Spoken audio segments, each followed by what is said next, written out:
Welcome back. All right, so I've talked about the Toronto Maple Leafs, Vancouver Canucks.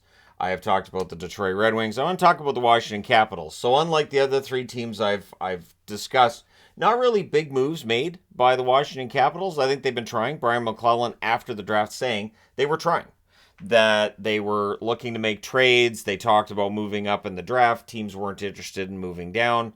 But they've been working the phones. They expect to have robust conversations probably until about mid-July. McClellan saying that's where things kind of quiet down, and then it's in training camp where things heat up again when it comes to trade talks. So if we don't see a move with Kuznetsov over the next week or so, odds are he's still going to be there once we get to training camp. And then there's a whole other conversation to be had because Kuznetsov reportedly has wanted out of Washington for a while. I don't think he's not going to report. I talked about this in the John Gibson discussion from yesterday, but I don't think there's going to be a player who doesn't report when they're under contract. Again, it sets a bad precedent. I'm pretty sure that the NHL wouldn't be happy about that, and I don't know how the union would feel about it, because again, you're not really being wronged by not being traded. If there isn't a market, there isn't a market. Now, one thing for the Capitals to get back into the playoffs that has to happen is they have to stay healthy, and it starts with Ovechkin, right? So Ovechkin's 37 years of age. Last year, he missed 9 games with injury, which isn't a ton, but it is something that's noteworthy. If Ovechkin does start having, bumps and bruises he normally would have played through that now maybe he needs some time off for, that's going to put a strain on the rest of the roster. And so with Ovechkin within shouting distance of the Gretzky record, that I'm sure will be a focal point too. He should get 40 goals, but he has to stay healthy. Then you look down the rest of the left-hand side. You got Mantha, who played 67 games this year. We know he gets injured regularly. Milano only played 61 games. I didn't write it down because he didn't get signed right away. He also played in the AHL, so not really a big deal there. Snively's on the board. The asterisk meaning he's a pending UFA, the same as Mantha. We'll see if they give Snively a chance, but if you look far enough down, you'll see Pacioretty, who likely becomes that second-line winger. And whether that means Mantha's gone at that point or Mantha drops to third line and maybe Milano's on the fourth, we'll see. But Pacioretty at age 34, coming off of his second Achilles injury, basically it's the same injury he had the first time. He just didn't give enough time for it to heal fully. We'll see how Pacioretty does. He only played a handful of games. I don't have him listed here amongst the other players who missed a bunch of games because that was in Carolina, so it didn't affect Washington's fortunes this past season, but they want him to be healthy. Then you've got Crystal, who is not signed, and again, in red, these are the draft picks from this year. Crystal was expected to be in the first round, according to Brian McClellan. They were very surprised to see him available when they drafted in the second round, and they grabbed him quickly. And agreed, he may end up being quite the steal for them at 40th overall. You've got Miroshnichenko, you've got Limoges. There's some depth down the left-hand side. We'll see how it all goes. Down the middle, things get interesting because Kuznetsov still penciled in as the number one center, right? 31 years of age. His cap hit makes it difficult to move him. $7.8 million, and there's 2 years left on the contract. And again, he's in his 30s. So betting on a bounce-back season, it could happen, but it becomes less likely once the player's above the age of 30. And so that's the double whammy. If Washington's going to trade Kuznetsov, either they might get asked to take a poor contract back in return, or they may have to eat a lot of salary, and I don't know that they necessarily will want to do that. Dylan Strome had a solid year for Washington.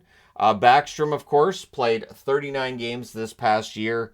Backstrom's 35 years of age, and after coming off of hip surgery, and as I've mentioned before, that does usually cause a shortening of the career. So for Backstrom, he is signed for $9.2 million for 2 more years. We'll see if he plays both of those years, and I hope he does. And I hope he's healthy, and that he seems to have drunk from the fountain of youth in his off season. Then we've got Nick Dowd. Dowd, 33 years of age, played 65 games this past season, so he missed some time as well. And this is a storyline. You got Backstrom, 39 games. You've got Dowd with 65 games. That's 2 of your top 4 centers right there. Then you've got McMichael. The patience with McMichael, is it still there? He had 29 points in 57 games with Hershey. I did see after Hershey won the Calder Cup, some fans saying, hey, this bodes well for the future. It does in terms of the organizational depth. I don't know how much it says about the kids on the farm and whether or not they're going to be able to come up and turn things around. So McMichael's a good example because 16 goals in 57 games isn't bad at the AHL level, but does it project to him being a good top nine forward in the NHL? I don't know. Also, Lapierre, who was a former first round pick, 15 goals in 60 games for him, 30 points overall. They picked up Matthew Phillips. That may end up being a bargain deal from the Calgary Flames, of course, as a free agent. Borgstrom is there. He can play on the left wing as well. He had 8 goals in 55 games. So I don't know that there's going to be NHL time for Borgstrom this year, unless you're looking at just strictly a defensive forward, then maybe. Scarbosa, I've got Lapierre there as well, and Frank. Now, Frank's one that's interesting to me. Ethan Frank. 57 games during the regular season, 30 goals, 19 assists, 49 points. Really kind of a focal point of Hershey's attack at times. And so do they give Frank a look? If somebody gets hurt, let's just say the Backstrom needs time off here and there. Do you call up Frank and give him a look because he does have the goal scoring ability? This is a team that needs more goals beyond what Ovechkin provides.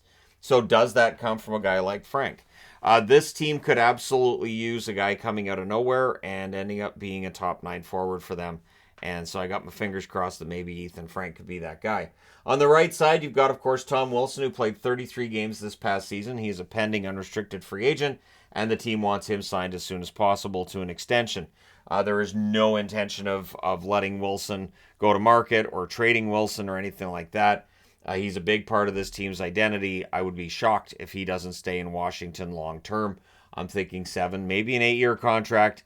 We can get into the discussions of how well some of those contracts age once again at some point, but I would think that for Wilson, that's where it'll end up. Oshie, 36 years of age, played 58 games this past season. TJ Oshie at this point, you know you're not going to get 82 games out of him. Your hope is he'll play more than the 58 this past season, but that's where you need that depth, right? Protas, who had a decent run with the Hershey Bears as they went on to win the Calder Cup. Obe Kubel, pending UFA, fourth liner. He's been waived before. He could get waived again. Riley Sutter is there. There's no real offense with Sutter, but good defensive forward. So again, at points, if you need to call up a defensive forward, he may be the guy. And they drafted Leonard in the top 10.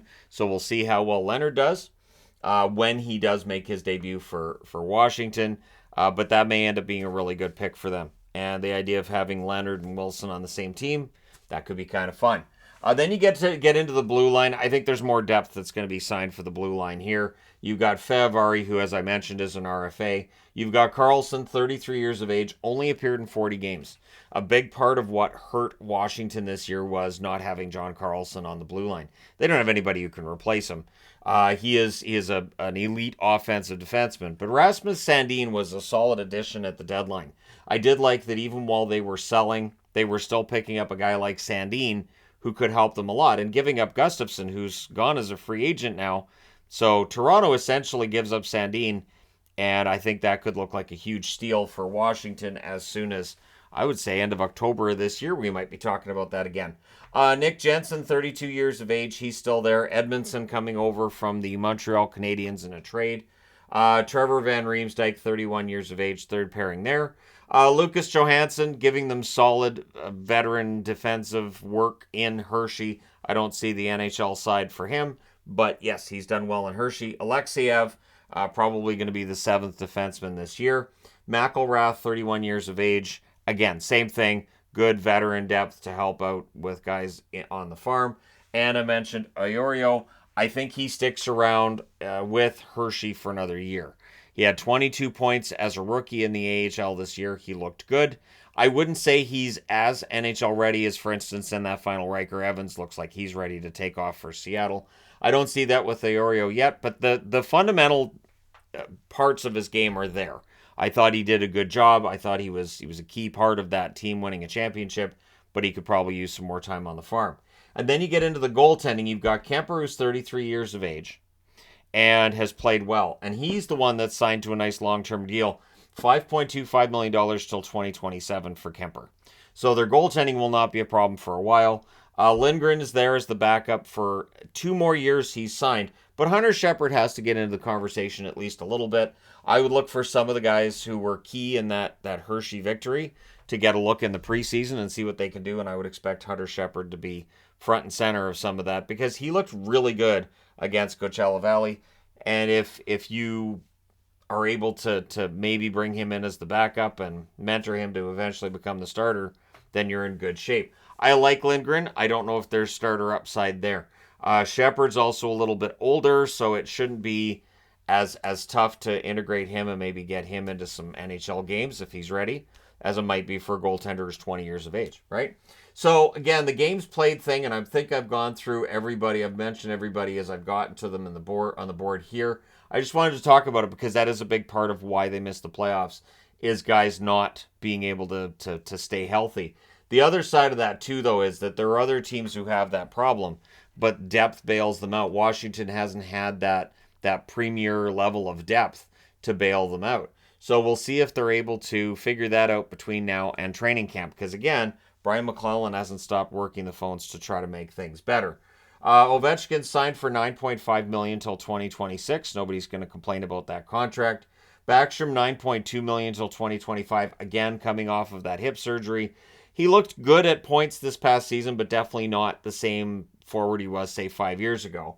Kuznetsov, again, the $7.8 million until 2025. Makes it tough to trade him. Oshie's at $5.75 million until 2025. I'm still kind of surprised Oshie's been there the entire contract, but at this point, yep, he's 36. That $5.75 million, he's not going anywhere. Mantha at $5.7 million for another year. If they want to trade Mantha, that $5.7 million is going to be an impediment to that. Keep in mind that about half the league already is capped out. So you're going to have limited suitors for guys like Kuznetsov and Mantha if you're trying to move them. Carlson, $8 million till 2026. He's worth every penny. Needs to stay healthy and in the lineup, of course. And then Darcy Kemper's $5.25 million till 2027. The Caps are going to be interesting. I do think they're going to be in the mix. I don't know that they're going to be a playoff team. I think it's going to depend on everybody being healthy. A bounce back from Backstrom. Smoothing things over with Kuznetsov would help, regardless of what it takes, or making that trade happen. And then trying to make sure that whatever you get back in the Kuznetsov deal is going to keep you in the hunt. I would think they would still want a center back for Kuznetsov, because, again, center depth is really, really key in this league now. You look at the teams that do well in the playoffs, usually they will be very good down the middle, and that's something the Caps need to make sure that they are if they're going to get back into the playoffs. So the question I have for people watching this is, playoffs in 2024 for the Caps, yes or no? Let me know your thoughts in the comment section below. As always, don't forget to hit like and subscribe if you're browsing your way through. You just happened upon this video. Thank you guys so much for watching, for all your support. I will talk to you again soon.